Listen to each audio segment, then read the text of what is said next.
యేసు రక్తము రక్తము రక్తము అమూల్యమైన రక్తము నిష్కళంకమైన రక్తము అమూల్యమైన రక్తము నిష్కళంకమైన రక్తము యేసు రక్తము రక్తము రక్తము యేసు రక్తము రక్తము రక్తము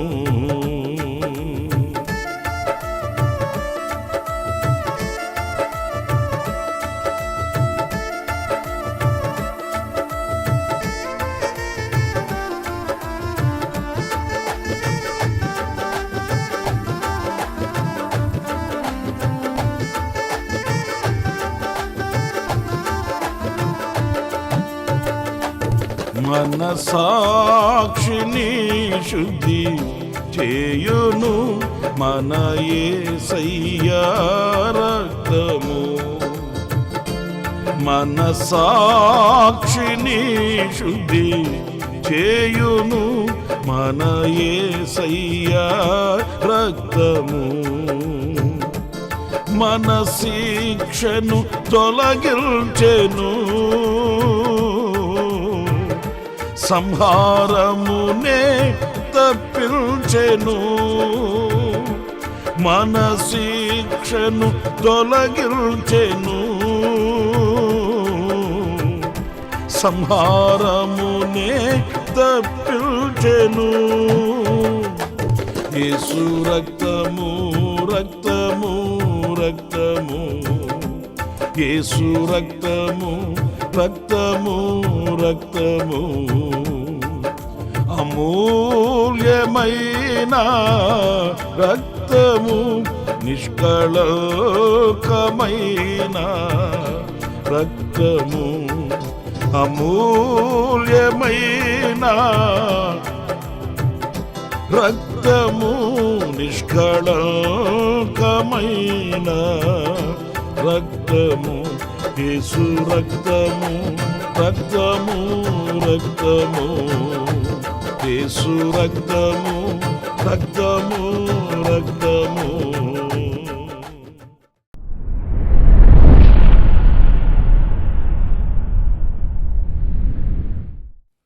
ప్రైజ్ ది లార్డ్.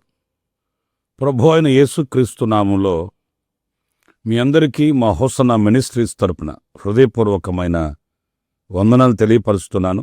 ప్రభు మిమ్మల్ని ఆశీర్వదించి దీవించునుగాక. పరిశుద్ధ గ్రంథంలో నుండి ఈ పూట ఇర్మీయా గ్రంథం 4వ అధ్యాయం 14వ వాక్యాన్ని నేను చదువుతున్నాను. జాగ్రత్తగా మీరు ఆలకించండి. యెరూషలేమా, నీవు రక్షించబడినట్లు నీ హృదయములో నుండి చెడుతనమును కడిగి వేసుకొనుము. ప్రియులారా చూడండి, ఇక్కడ నీ హృదయములో నుండి చెడుతనమును కడిగి వేసుకొనుము అని ఎవరితో చెప్తున్నాడు? లోకంలో లోకానుసారంగా జీవించుచున్న ప్రజలకు కాదు సుమా. ప్రత్యేకంగా మనం గమనించవలసింది యెరూషలేము నివాసులకు, అంటే ఆయన పేరు పెట్టబడిన ఆయన ప్రజలకు. ఆయన పేరు పెట్టబడిన ఆయన ప్రజల హృదయాలలో కూడా చెడుతనం ఉంటుందా అని అంటే ఉండబట్టియే కదా ప్రవక్త ద్వారా ప్రవచించిన ఈ ప్రవచన వాక్కుల యొక్క అంతరార్థం. మనమేమనుకుంటాము, క్రైస్తవ లోకంలో నాకంటూ ఒక ఘనత ఉంది, క్రైస్తవ కుటుంబంలో పుట్టి పెరిగిన వాడిని, నేను క్రైస్తవుడనే కదా, గనుక నాలో ఏమీ లోటు ఉంటుంది అనే భ్రమ మనలో ఉంటుంది. కానీ నా ప్రియ సహోదరులారా, మన హృదయాన్ని దేవుని వాక్యపు వెలుగులోనికి తీసుకుని వస్తే ఆ హృదయంలో ఎంత కల్ముషం ఉండేది, ఎంత మచ్చ మడత డాగు కళంకం కలిగి ఉన్నది అనేది ప్రత్యక్షపరచబడుతుంది. నీ హృదయములో ఉన్న ఆ చెడుతనమును కడిగి వేసుకొనుము. ఏం చెయ్యాలి? మన హృదయాన్ని కడుగుకోవాలట. కీర్తనాకారుడు దావీదు కూడా చెప్తాడు, నన్ను బాగుగా కడుగుము అని, హిమము కంటే తెల్లగా నన్ను మార్చమని.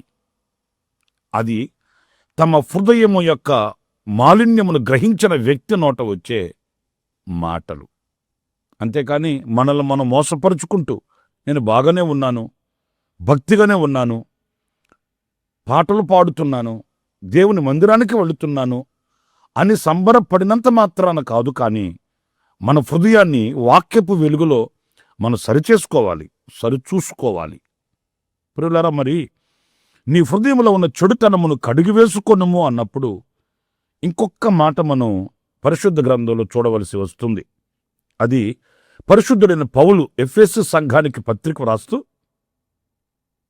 ఆ పత్రికలో 5వ అధ్యాయం 27వ వాక్యంలో చక్కటి మాట వ్రాసాడండి. ఆ మాటను కూడా నేను చదువుతాను. నిర్దోషమైనదిగాను మహిమగల సంఘముగాను ఆయన తన ఎదుట దానిని నిలబెట్టుకొనవలెనని వాక్యముతో ఉదక స్నానము చేత దానిని పవిత్రపరిచి. ఇక్కడ చూడండి, మహిమ కలిగిన సంఘముగా ఆయన ఎదుట మనలను నిలవబెట్టుకొనవలెనని. అంటే ఈ సంఘాన్ని ఆయన ఎదుట నిర్దోషమైనదిగాను మహిమ కలిగినదిగా నిలవబెట్టుకొనవలెనని. ఈ సంఘాన్ని, అంటే సంఘము అనంటే ఏదో గోడలు, ఫ్యాన్లు, కుర్చీలు, ఒక కట్టడమని కాదండి. పరిశుద్ధపరచబడుటకు, సంపూర్ణులగుటకు సమకూర్చబడినటువంటి సమూహము సంఘం. ఈ సంఘము ఆయన ఎదుట మహిమ కలిగినదిగా ఉండాలని ఈ సంఘాన్ని వాక్యముతో ఉదక స్నానము చేత, అంటే వాక్యమనే నీటి చేత, వాక్యాన్ని నీళ్లతో పోల్చాడు చూడండి. ఈ వాక్యమనే నీటి చేత మనకు స్నానము చేయించి, అంటే పరిశుద్ధపరిచి, మన హృదయాన్ని పవిత్రపరిచి, ఎప్పుడైతే వాక్యమనే నీటి యొద్దకు మనం వెళుతామో, ఆ వాక్యమనే నీటిని మనము ఆశ్రయిస్తామో, ఆనాడు ఈ వాక్యమనే నీరు మన హృదయాన్ని పరిశుద్ధపరుస్తుందండి, మన హృదయాన్ని కడుగుతుందండి. ఏదో విని వాక్యం రాసుకోవడానికి కాదు. కొంతమంది వాక్యం చెప్పేటప్పుడు డైరీలు రాసేస్తారండి. నాకు చాలామంది తెలుసు. వినిన వాక్యం అంతా ఎక్కడుంటుందంటే డైరీలో ఉంటుంది, హృదయంలో ఉండదండి. కొంతమందికి నేను చెప్పేది, అందరికీ కాదండి. దైవజనులు వాక్యం చెప్పేటప్పుడు తెగ రాసేస్తారు. ఆ వినిన వాక్యం ఎక్కడుంది అని అంటే ఆ పుస్తకంలో, ఆ డైరీలో పేపర్ మీద ఉంటుంది, కానీ మెత్తని హృదయం మీద ఉండదండి. హృదయంలోకి వాక్యం వెళితే ఆ వాక్యము చేత మనము ఒక విమర్శ చేసుకోగలిగితే, ఆ విమర్శనాత్మకమైనటువంటి అనుభవము మనల్ని ఒక పవిత్రమైన మార్గంలోకి తీసుకుని వెళుతుందండి. వాక్యము మనము విమర్శించుకోవడానికి, వాక్యం ఎలా ఉంది, నేను ఎలా జీవిస్తున్నాను, వాక్యం ఎలా వ్రాయబడి ఉంది, ఈ వాక్యానికి నేను సరిపడిన వ్యక్తినేనా అని విమర్శించుకోవడానికి వాక్యం. మరి కొంతమంది, ఇప్పుడు కొత్తగా టెక్నాలజీ పెరిగింది కదండి, దైవజనులు వాక్యం చెప్పేటప్పుడు సెల్ ఫోన్లో రికార్డు చేసేస్తారు. ఎందుకంటే మా వాళ్ళకి వినిపించడానికండి. వాక్యం సెల్ ఫోన్లో ఉంటుంది, వాక్యం ఇంకొకరికి వినిపించడానికి. మరి నీ సంగతి ఏంటి? వాక్యం నీ ఎదుట నిలిచింది నిన్ను సరిచేయడానికి, ఆ వాక్యం చేత నిన్ను నువ్వు విమర్శించుకోవడానికి, మరొకరికి కొరకని కాదు. ప్రియుల దేవుని బిడ్డలారా, వాక్యం దగ్గర మనం కడగబడాలి, వాక్యం యొద్ద మనం శుద్ధి చేయబడాలి. ఆ వాక్యం ప్రకటించబడుతున్నప్పుడు ఆ వాక్యం అంతరంగంలోనికి వెళ్ళి అంతరంగంలో దాగి ఉన్న ప్రతి మస్టుని, ప్రతి మురికిని కడిగి మనల్ని పవిత్రులుగా చేయగలగాలి. అలాంటి సమ్మతి అయిన మనసుతో వాక్యం దగ్గరికి రావాలి. కొంతమంది విసుక్కుంటారండి. ఏంటండి ఎప్పుడు తప్పులు ఎత్తిపడుతుంటారు ఏంటండి? వాక్యం చెప్పడం ప్రారంభిస్తే అది సరికాదు, ఇది సరికాదు అని ఎప్పుడు విమర్శనాత్మకంగా చెప్తారేంటి వాక్యం? అంటే వాళ్ళకి వాక్యం ఎలా చెప్పాలి? మీరు ఎలా ఉన్నా పర్లేదు, మీరు ఏం చేసినా పర్లేదు, సర్వశక్తి గల దేవుడు మిమ్మల్ని ఆశీర్వదిస్తాడు, మీకు దీవెనలు కలుగుతాయి, మీకు స్థలాలు పొలాలు ఆయన కొనిపెడతాడు, ఇలాంటి మాటలు చెప్తే ఎంత బాగా చెప్పారండి అని చెప్తారు. కాదు కాదు, వాక్యం మనల్ని మనం విమర్శించుకొని మనం శుద్ధీకరించబడుటకు, మనము పవిత్రపరచబడుటకు, ఈ ఉదక స్నానం చేత ఆయన సంఘాన్ని పవిత్రపరిచి ఆయన ఎదుట నిలవబెట్టుకొనుటకు అనేది ఈ వాక్యం మనకు చెప్తున్న సత్యం. మరి ఈ రోజున ఆ శుద్ధీకరింపబడిన వాక్యమని జలములతో, వాక్యమని నీటితో కడగబడిన హృదయముగా, కడగబడిన వ్యక్తులుగా మనం ఉన్నామా? లేక పైకి భక్తులుగా కనబడుతూ అంతరంగంలో అదితేంద్రియాన్ని దాచుకొని మస్టు మురికిని ఉంచుకొని భక్తిపరమైనటువంటి మార్గంలో యాంత్రికంగా సాగి వెళుతున్నామా అనేది మనల్ని మనం విమర్శించుకునవలసిన సమయం. ఇంకొక మాట కూడా పరిశుద్ధ గ్రంథంలో యోహాను రాసిన మొదటి పత్రిక 1వ అధ్యాయం 7వ వాక్యం చాలాసార్లు మనం చదువుతుంటాము. ఆ వాక్యంలో ఏమని వ్రాయబడి ఉందంటే, ఆయన వెలుగులోనున్న ప్రకారము మనమును వెలుగులో నడిచిన ఎడల మనము అన్యోన్య సహవాసము గలవారమయ్యుందుము. వింటున్నారండి? ఆయన వెలుగులోనున్న ప్రకారము మనము కూడా వెలుగులో నడిచిన ఎడల అన్యోన్య సహవాసము గలవారమై ఉందుము. ఈ అన్యోన్యమైన సహవాసం ఎప్పుడు కలుగుతుందంటే, మన ప్రభువు వెలుగులో ఉన్న ప్రకారము మనము కూడా వెలుగులో ఉన్నవారమైతే. సమాధానంగా ఉండండి, సంతోషంగా ఉండండి, కలిసిమెలిసి ఉండండి, ఐక్యంగా ఉండండి అని బోధిస్తుంటామండి. కానీ ఈ బోధకి అందరూ తల వంచలేరు. ఎలా కుదురుతుందండి సమాధానంగా ఉండాలంటే? అందరితో ఐక్యంగా ఉండాలంటే ఎలా కుదురుతుంది?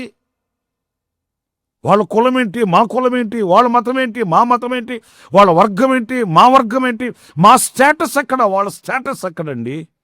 ఇదిగో ఇవి వినబడుతున్న మాటలు.